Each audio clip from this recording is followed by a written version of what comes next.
Here we have another beautiful morning in paradise. Woke up, looked out the window, I was like, ah man, another one of these gorgeous sunrises. For me? Okay, I'll go get my camera. Hold on. Hey little man, it's the afternoon walk time. It's like 3 o'clock. We gotta get some extra steps. We're getting close to April, man. You know what that means. We gotta be shredded. You know how we get shredded, Gilbert? We up the cardio, we drop the calories. You're just not looking very excited about any of that, are you? He's like, actually I'm doing enough cardio, and actually I'm having enough calories. Don't really want to change either one. Well, Gilbert, that's not how you get shredded. I don't know if you need to be shredded. Shredded pugs, that's kind of a different category. Shredded Joshes, though.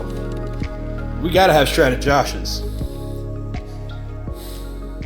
What's going on, you guys? Good to see you. We're gonna kick this day in the life vlog off with something pretty exciting. I actually just got a shipment from the company who makes this hoodie, which I've had this hoodie now for a couple of years. It's my favorite piece of clothing.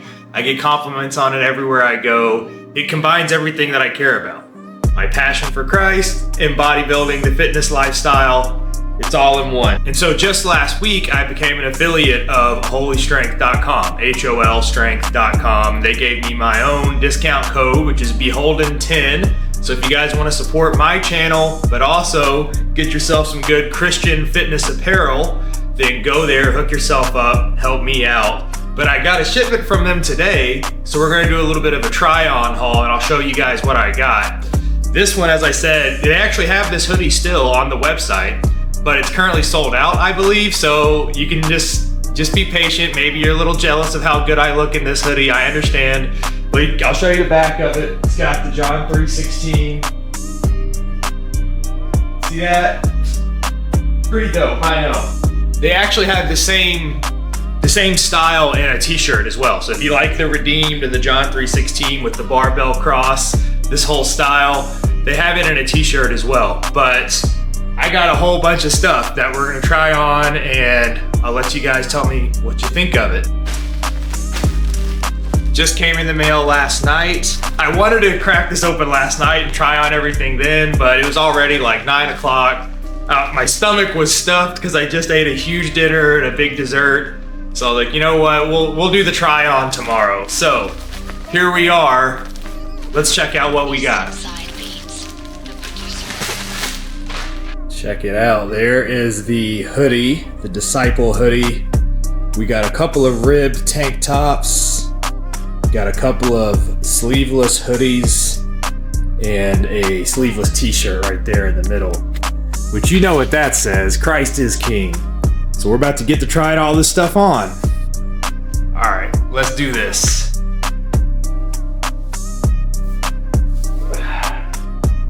How's the hair looking? Looking a little funny, but all right. All right, so this is just a good old-fashioned Hanes tank top. You know, $2.50. Nothing special about it. Won't last very long. It'll last a year or two. All right, this is the most anticipated thing. This is the one that I'm worried about may or may not fit well, and that is the ribbed tank tops. Okay, so you got like the nice little tag down there at the bottom. I like that. A little bit of custom work there. This is just one of the small things that would make it obviously more of a thoughtful garment than a Fruit of the Loom tank top. Got a nice stretch to it. Okay.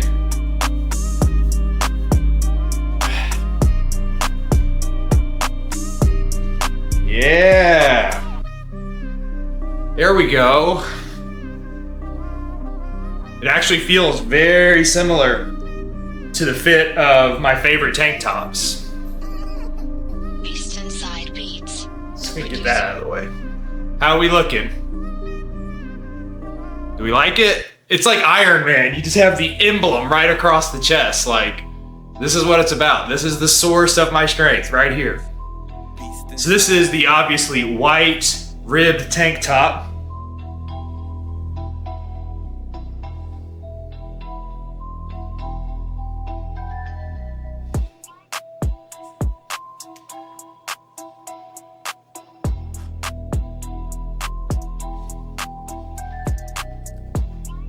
What do we think? Oh, by the way, guys, you probably want to know my measurements. I am 5'9", currently 170 pounds exactly. So this is a size large, and it's pretty snug on a guy who is 175'9". I don't know if I would want it looser or not, but this is just the way it looks, okay? We're gonna try on the black next.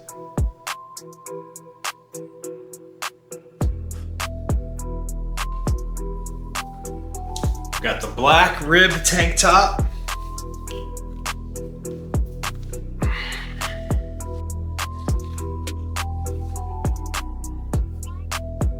What do we think?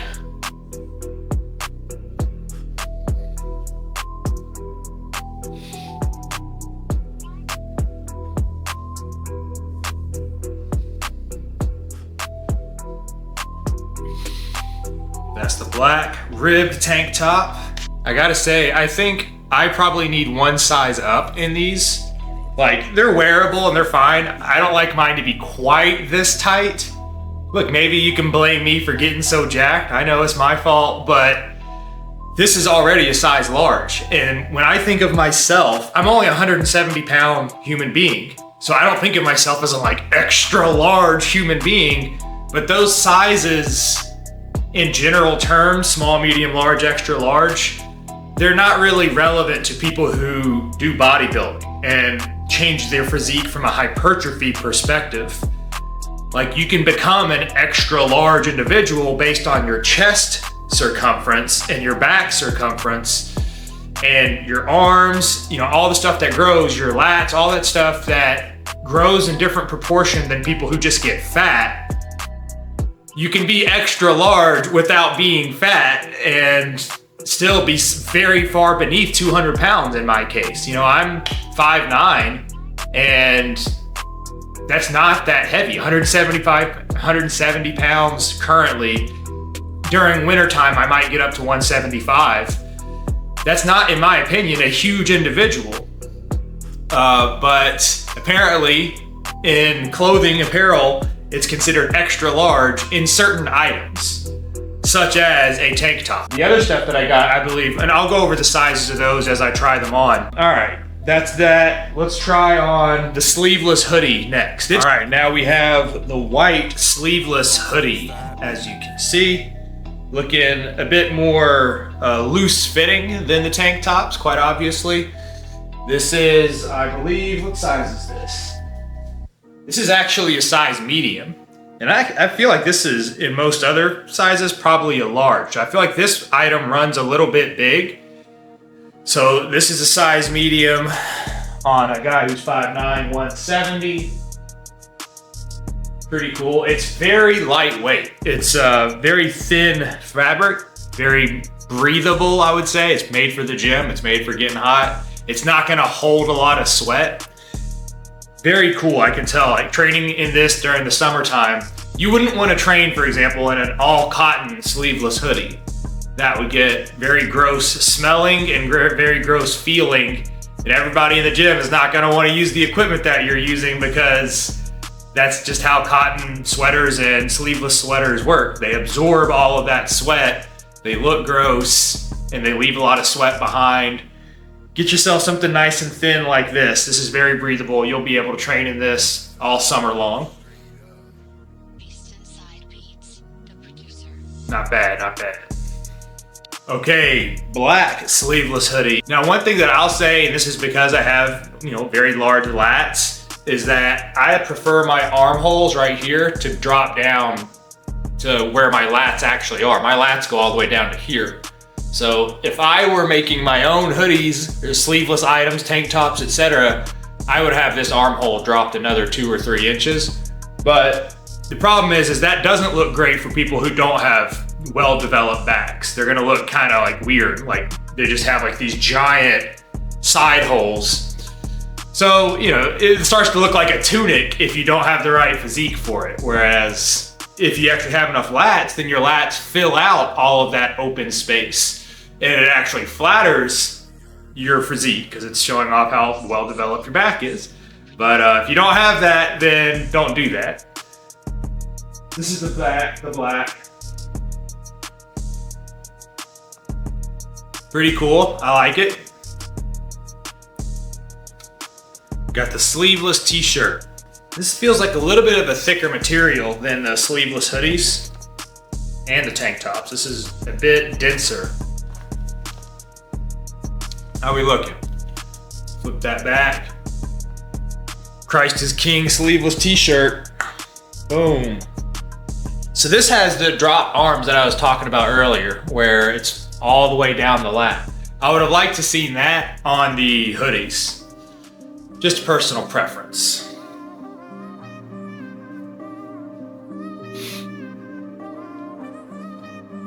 We think.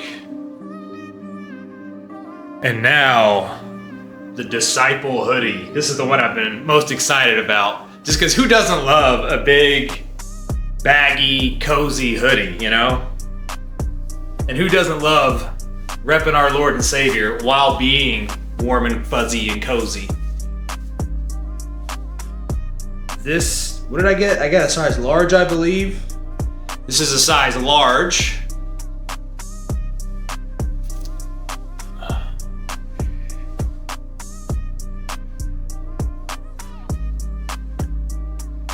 Boss mode. Yep.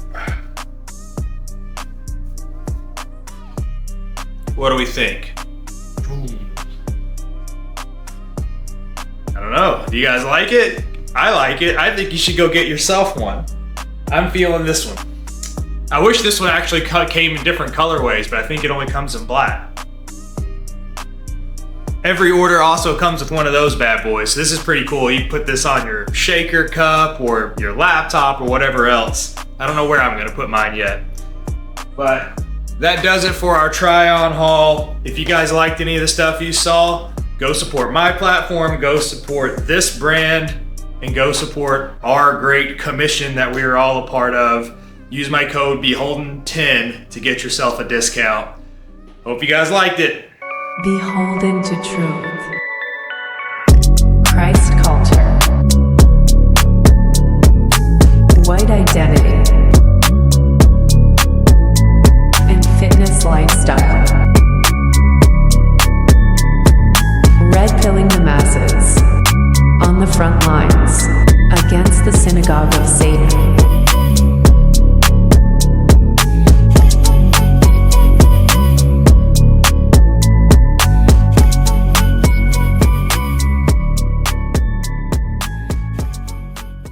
All right, here we are in the car. It's happy hour time. I'm outside the gym, and I think we're ready to have a talk. Are you guys ready to have a talk? I know it's been a few days. I can't talk to you guys every day at length. You know, I can provide some memes and some quick commentary through my stories, but these days, your boy's a working man, all right? I got a full-time gig. I gotta pay the bills. I gotta keep Gilbert well fed. I gotta keep a roof over our head.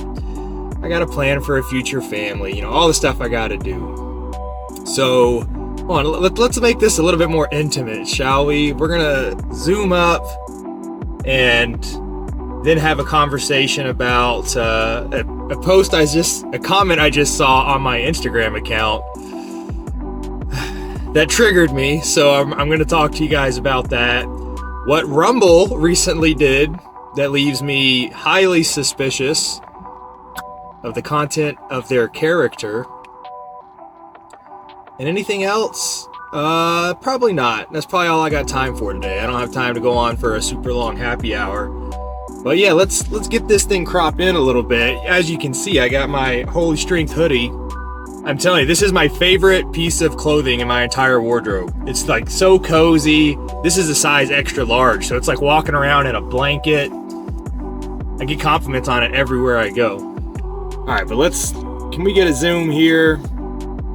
Something about like that? How does that work? Can we come in a little bit more? About like that? All right. Now, as you can see, we are not in the bins. This is my brand new 10-year-old F-150 that I just purchased earlier this week. Big day. I'm smiling a little too hard right now. I'm trying to restrain myself. I'd like you all to welcome the newest member of the Beholden To Truth family. We have another dependent among us. This is Josh's new truck. New used truck.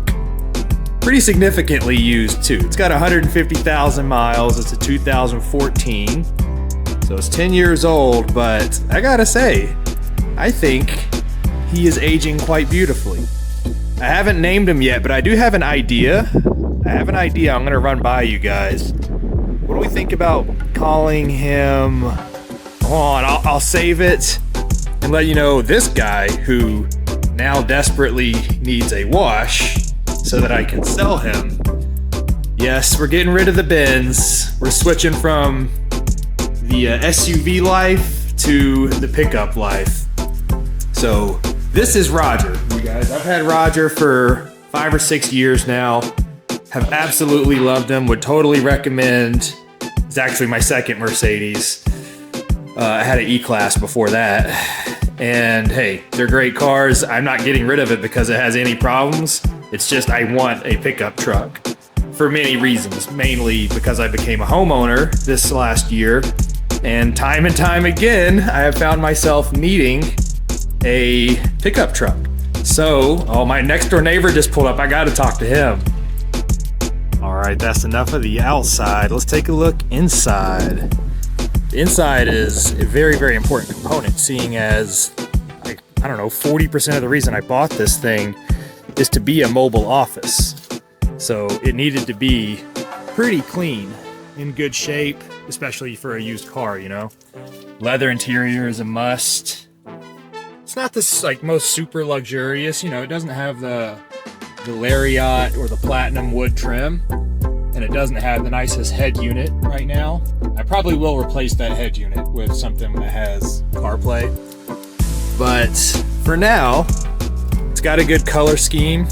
It's got that nice tan leather, and this outside is actually not black. It's a very, very, very dark chocolate brown. The sun has to hit it just right, and then you'll be like, oh, actually that is dark brown, not black. But it fits my house. If you guys have seen my decor, it is it's like a brown kind of color scheme. So it just fits right in. So I am absolutely loving the new F-150 though, the new ride. It's so spacious. I mean, I can spread my wings. I guess you can't see me because we're cropped in, but I can spread my wings out, lay down like I'm in a lazy boy. I can pull out a 16-inch laptop and sit it next to me, which I actually do. That's an important part of my daily routine, is having access to my work laptop while I'm away from the house. So that was one of the reasons why I got this particular car. I needed something that was a better mobile office than the GLK 350 is. So now I gotta sell the GLK, which is a little sad because I've had it for 5 or 6 years. I love that thing. It's so stylish. I mean, it really is a sharp car, inside and out. That interior with the beautiful wood grain, black leather. It's sad. I just detailed it, so now it's like all smelling good and looking great. And I'm like, I don't want to get rid of you now. Now you look great. But you're talking $13,000 that was supposed to be toward this car. Like, I bought this car in cash, planning to sell the other car to offset the cost of it, not keep both cars. So I need to get on that. Selling a car private party is something I've never done before, so I'm a little, I guess, anxious about how that whole process is going to go. Make sure you do everything right. And I got to do a minor repair on it. I got to replace the auxiliary battery, which I've already bought the part. I just got to actually get in there with a socket set and see if I can do it myself.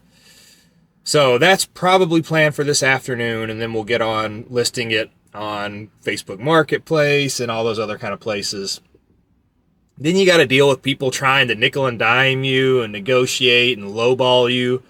It's like, the price is firm. Do you want it or not? Okay? I don't have to sell. I want to sell it and I should sell it. I don't have to sell it. So don't Jew me, okay? Don't try to sit here and Jew me $500, $600, $700. Like, look, the car is worth $13,000. Give me $13,000. Let's both be on our way. Done. When I bought this car, I contacted the seller and had already purchased it. And when it was in my driveway or in my garage that evening, all within 24 hours. And that's from me finding the Facebook Marketplace ad, sending the guy a DM, going down there the next morning to test drive it, going back home, thought about it, made sure I was making the right decision, didn't make an impulse decision, went back to the other side of town in an Uber. That way, because, obviously you got to be able to drive it home. So paid $35 for an Uber to go back to that side of town. Got a cashier's check during that time. And the deal was done, and I was back home with my new ride. Okay. I did actually negotiate, by the way. I didn't just say, oh, how much do you want for it? Okay. But the thing is he's a dealer. You always negotiate with dealers. Private party, if somebody lists their car and says the price is non-negotiable, the price is firm, then they have every right to just say, no thanks, don't bother me. Which is also true for selling everything online. That's not just for selling your car. If you're selling your MacBook or your camera gear or whatever, you list prices firm.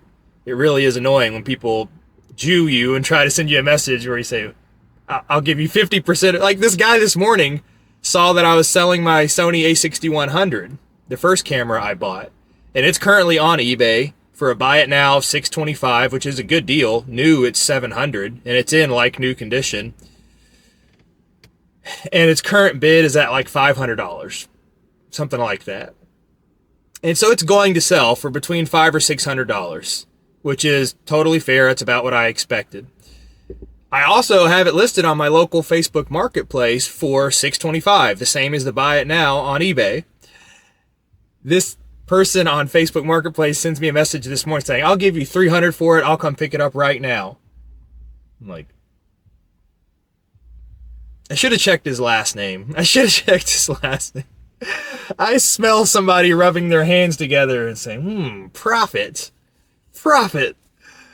So I told him, no thanks. I actually sent him a link to the eBay and said, it's already at $500 right now, and it'll probably go for about $600. If you want to pay $600, then I'll sell it to you. If not, I'm happy to sell it to somebody else who will pay $600. Now, I did negotiate a couple $1,000s off of this car. This car was listed for $16,500. And so I negotiated him down to $14,000, which got me out the door for a total of $15,000. Tax, title, registration, all that crap. So for those who don't know, you do have to be a little bit of a cheapskate and frugal. And you have to know that these dealers price in a buffer for negotiating.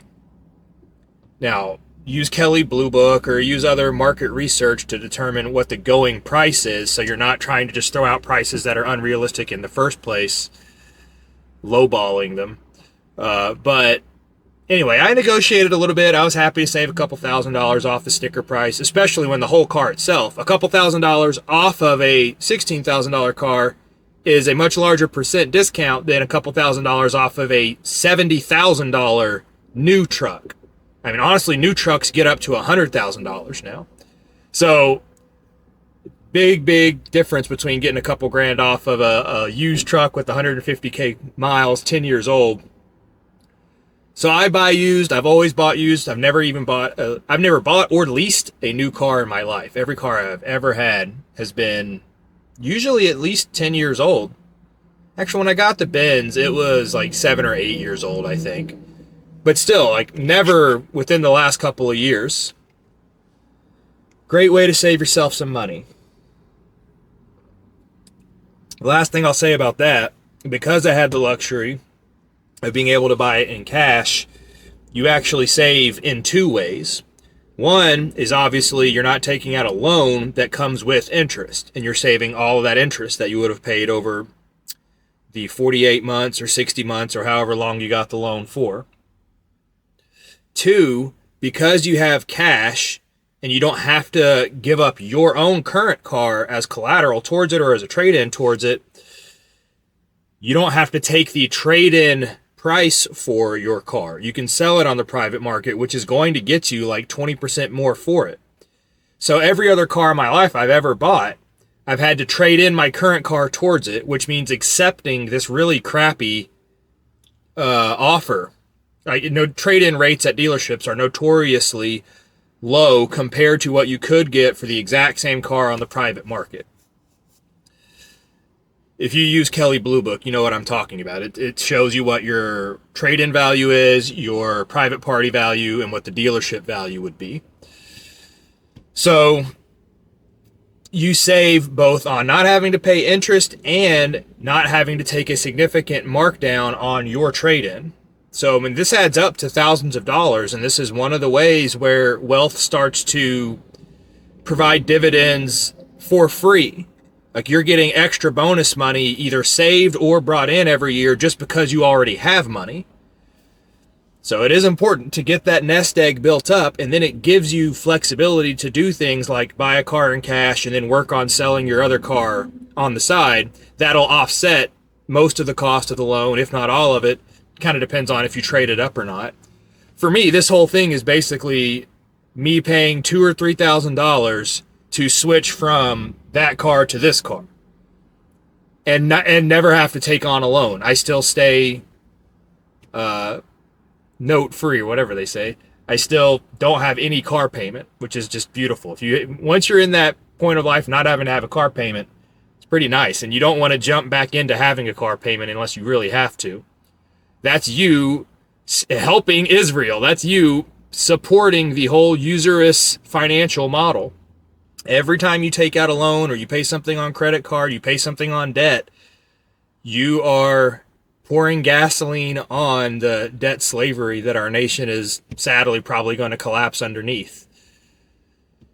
So work hard, get educated so you can have a career, to have enough money sitting in the bank to buy things in cash. That's the super long TLDR. Anyway, so I shared a meme on my Instagram last night. It's actually one that I created. A Josh created meme. It's a clip of Nick Fuentes on America First with some great music, some cool cap cut edits, lightning and stuff like that. And every time I post it, it always gets tons of views. Everybody loves this meme. And it's Nick going off on a little bit of a rant where Ben Shapiro had some kind of problem with somebody citing a Bible verse. At Beholden To Truth. When a Christian talks, when a Christian quotes the Bible in America, you sit your ass down, Jew boy. This is America. This is a Christian country. We can talk about the Bible here. This isn't Israel where they tried to ban it. This isn't Israel where they tried to ban the gospel. You made your money here. You made your home here, but you're not home. This is our country. When a Christian quotes the Bible, you shut the fuck up. They said basically citing this Bible verse is anti-Semitic. And this is long before the Candace stuff. This is last year. Well, the whole Candace thing has been ongoing for several years, but I mean before she got fired, before the recent interviews with the rabbi. And Nick is basically saying that this is a Christian country. When somebody quotes the Bible in America, you shut the fuck up, okay, Jew boy? You sit down, you shut the fuck up. A Christian is talking. And it's a very aggressive, and it does use that exact language that I would say is uncouth to the politically correct of the world, who really don't like to hear aggressive speech like that. Snowflakes, people who worry that talking about race is offensive, talking about the difference between religions is offensive. People who have said talking about anything is offensive. You can't talk about the differences between man and women, gay and straight, religious, not religious, that your race versus my race. It's like you just can't talk about anything because somebody's going to get offended, and people being offended, as we know, is the same as literal violence, people dying. That's the state of like hyper paranoia that the Jewish people have installed. That's their worldview. And it's representative, it's reflective of their people's history of having to live in a perpetual state of paranoia and defense mode, to where anybody who starts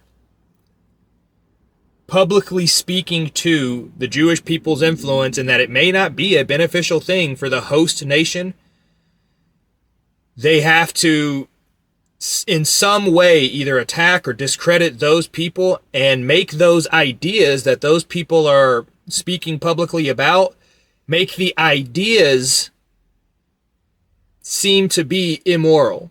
Make it seem immoral to criticize Jewish ethnic practices, their culture, how they do things.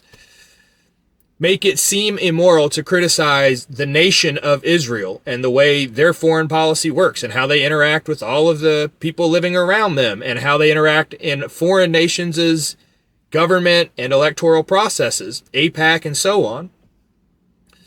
And of course, they make it morally wrong to criticize the Jewish religion. They say if you have problems with our religion, then that's also anti-Semitic. So anyways, Nick is laying down truth bombs in this quick little rant. It's like 20 seconds. And he's saying, you sit down, you shut the fuck up. A Christian is talking. America is a Christian nation. It's not Israel. It's not a place like Israel who tried to ban the gospel, where they spit on Christians. Okay? That's not the country we live in. And so, as I said, it's a very confrontational meme and confrontational rant. But that's what we need. We as Christians need to be confronting the fact that non-Christians think that their worldview is more morally justified than ours.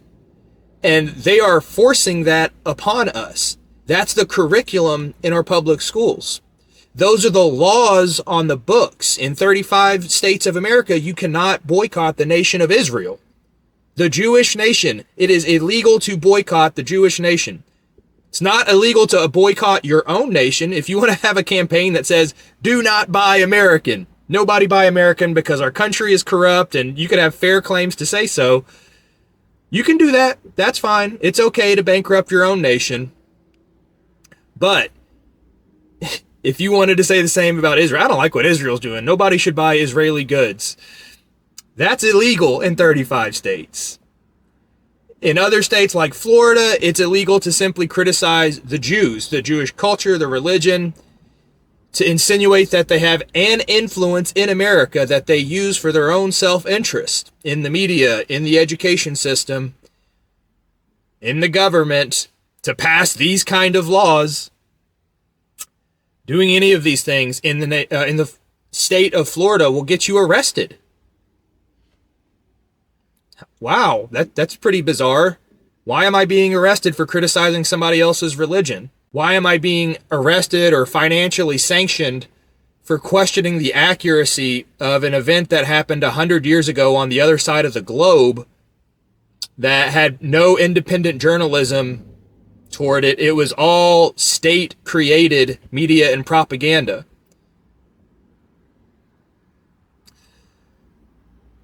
Good questions to ask. So, one of my followers, a fellow Christian to her credit, she says something along the lines of, in the comments beneath the Nick rant, not very Christian-like to say STFU.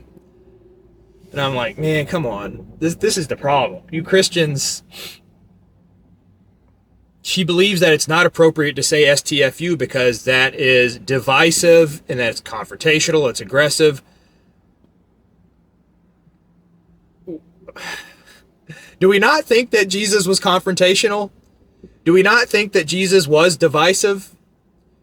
Do we not think that Jesus aggressively stood for God's prescription for how humans need to behave?